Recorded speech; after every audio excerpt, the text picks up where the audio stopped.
Hey, would you look at that? A 5-1 win at home? Crazy stuff, isn't it? I can't talk about this game without talking about the Wanderers before it and get to Wickham. We finally won away, right? After a year and a bit. Jesus, man. It was hell. It was hell. Every away game you're thinking, oh, we can hang one. Especially against Shrewsbury, the one before that. Oh, you were thinking, okay, we can actually win. Oh my god, Sam Smith, super class, you know? He did us right, we'd be able to win now. But obviously, no, that was a bit shit, wasn't it? How that ended. But we go to Wickham and we get the 3 points. Fucking get in. And we repeat that performance with Carlisle. It was great. I think it's fair to say now that we're finally clicking as a team, playing, I guess, I don't know. I guess you would call it Silas ball. He's kind of adjusted things, you know. He tend to change position of players. Like Harvey Nibbs is now playing more of a centre midfield role rather than a wing, but does go to the wing when needed. Makaru's taken that place now really, and yeah, he's dominating that role. Makaru really is in form right now, so yeah, he's going to be fired for the next 3 league games coming up after the 2 Cup. Yeah, the one thing that really stood out to me actually was that we're really good at bouncing back from conceding, you know. Unfortunately, it's a case where we score and then they score and then we'll be able to bounce back from that. We had that against Wickham and obviously now we have it against Carlisle. I mean, scored an extra 4 goals, but you know, at the end of the day, we bounced back from conceding and yeah, you wouldn't have seen that before in the other games, especially last season. Just every single time that happened, we were just, heads would go down, like, oh no, we let one in. Well, I guess that's it then, sort of thing. We'll stop trying to attack, and we won't try to control the game. But we definitely dominated the whole game. There was a little glimpse, though, I have to say, after half time, during the start of the second half. Obviously, Carlo came out wanting, you know, to try and attack and control the game themselves, and they did. To credit them, they did for a few minutes, but not long enough. I think the more of that happened without them actually getting a really decent shot or goal, or I guess any goal at all, sort of shattered them. And then once Reading had possession and we got our 4th goal, yeah, it kind of just turned into a Reading free-for-all. Yes, let's talk about the goal, shall we? Because that's very exciting. Dorset ran in, Makaru saw him, did a nice back heel, smacked the ball across the goal, and I don't know what the defender was thinking. He literally could have just left it for the goalkeeper, but I guess he wasn't too aware. There was no communication, I imagine. So he did his best. Say his best was probably just to score the back of the net, because it looked like it was harder to do that than it was anything else. But no, yeah, just came off his studs in the back of the net. It goes. It's funny. I heard Dorset's interview after the game, and he actually had no clue what had happened because he had fell over after hitting the ball. So he ends up getting back up to his feet and having players run to him celebrating and stuff. It's a bit funny. And then we concede right after that. So that's like what, within 3-5 minutes of that we concede, which is a bit of a piss take really. He didn't get much time to really celebrate and feel like, oh my god, we're in the lead and it's great, we're Reading FC, hooray. It kind of happens where I guess the fault was Dorset, I would say, what started it all. Had so much time on the ball, just ended up heading it back straight to a Carlisle player. Switch play was good, it was a great pass by them. It was a weird ball that he delivered in the box actually. It floated in the air, so I'm not too disappointed that we didn't deal with it. But it was one of those ones where it was a lot of time in the air, so we had a lot of time to react. I think it was Abbey or even Dorset, I couldn't quite tell. Was following the man, didn't win the ball, and David Burton was kind of just in and out. Like I said, it was a floating ball, so I can't really fault him too much. But yeah, really annoying to concede so close to our goal. But then we said, fuck that, we're gonna go for 2 extra goals. Harvey Nibbs, man. This guy, he's a poacher, I have to say. He wouldn't think it. You know, you wouldn't think he'd be there in the box tapping in. You think he'd be out there, maybe do some crosses, you know, bit more distant. But no, he's very close to goal. He's almost playing as a striker sometimes. Yeah, stabs it into the net.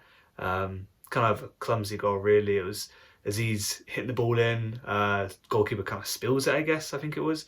Yeah, just ended up sort of kind of, if you watch it, he kind of just falls onto the ball and just sort of kicks it in from like half a metre. So yeah, well done. It goes in, it's your goal, so well done for that. And then the second one, actually, man, that whole play we had, I can't quite remember who had the ball and when, but I think it was Makaru and Nibbs who won it back. And then they passed it to Wing. Wing was in a tight position, managed to get the ball off to Harvey Nibbs, who surprisingly, from the replay stuff, it looks like he could be offside, but I guess the right angle had to be the right angle for that. So yeah, he stayed onside. Managed to have a bit of quick feet, sent the keeper the wrong way, and the ball went back in the net. So yeah, absolutely amazing. And then our 4th goal was by Wing himself. Yeah, I think receives the ball pretty quickly and just smashes it, I believe. Pretty close range, not like inside the box, that is. Yeah, and then it goes. So, you know, at that point, you're like, oh, thank God, we scored extra. Give us 5. And we did get 5. Finally, Vemiacy scores. Fucking hell. The son's good. He's going to win the lottery or something like that. It's crazy. The chance of him actually getting a goal this time, you know? I've been screaming for him all season. Every single video, I mentioned him at least one time, like, oh, God, I wish he could just get a goal for himself, get his confidence going. Because amount of times he goes for a shot or he's through on goal or whatever, he either just goes wide or he's, I don't know, you just would have thought, does he even practice shooting? You know, does he train shooting or anything like that? Any drills he does? You would think not. Because the amount of times he gets it wide, the only time I think it was on target probably was with the first game of the season, really. But then again, straight at the keeper. So props to him for actually getting a goal. Yes, it was kind of an easy goal, really. It was kind of through one-on-one with the keeper, had an option to pass, so the keeper would had a lot to do, really. But no, for me, you get it in the back of the net, it's your goal, as I said with Harvey Nibbs. So yeah, congratulations, man. I have to say, it's definitely well deserved. Tell by his celebrations, he's ecstatic by it. And hopefully this could be the start of many more, you know. Whenever a player starts scoring goals like this, you think it's going to be a good run in. Hopefully this kickstarts your goal run for us, and yeah, more the merrier. And actually, I think you're the top assist for our club right now this season, so yeah, keep it up, mate. You're doing really well. But despite me saying that, he's not my player of the match. My player of the match goes to Harvey Nibbs. It's not just because he scored 2 goals. I feel like he did a lot. He pressed the team a lot, got in the right positions, won the ball back, which eventually did end up being his goal later on after a few passes. But yeah, the work rate was great. Second close was going to be Makaru, because even though he didn't get a goal, he created so much for us, you know, like he covered so much ground. I just didn't expect that type of thing from him, you know. With the small glimpses we have off the bench and a few starts we had against weaker teams in the cup, I don't really think he performed as well against, you know, a League One team. But no, he really showed that he could, and he's definitely going to be in contention for the next league game, I say, if he stays fit. So yeah, I'll definitely throw him in. I mean, he's decent on FIFA as like a different side topic, but in actual real life, he looks like he's showing that he is good. But yeah, we'll talk about Harvey Nibbs here. He did amazing. Yeah, I feel like he's in a good run now, scoring goals for us alongside with Stan Smith, which I was surprised Stan Smith didn't score tonight, actually. It's one of those things that you think he would, but no, not one striker did. So yeah, Harvey Nibbs came in good for us, and yeah, hopefully you continue his performances going forward. All right, that's been my thoughts. One last thing, the atmosphere was absolutely cracking. What for? I don't know what the attendance was, around like maybe 5,000, 6,000, 7,000 people. Not a huge crowd. I mean, it's a Tuesday night.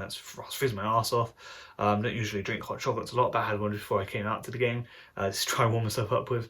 And yeah, no, it was really good. The atmosphere was good. It helps winning. It helps scoring goals. But you know, after many years now of just sour taste, you know, just these Tuesday nights being absolutely shit and smacking the seats and all this stuff, it's good now to have a bit of different, something positive to celebrate. Right then, that's been my thoughts on the game. I'll see you guys next time. It's a great fresh air. It's a great fresh of fresh air. It's a great fresh of breath air. What am I saying? Oh God, I don't know how to speak, do I? It's a fresh of fresh.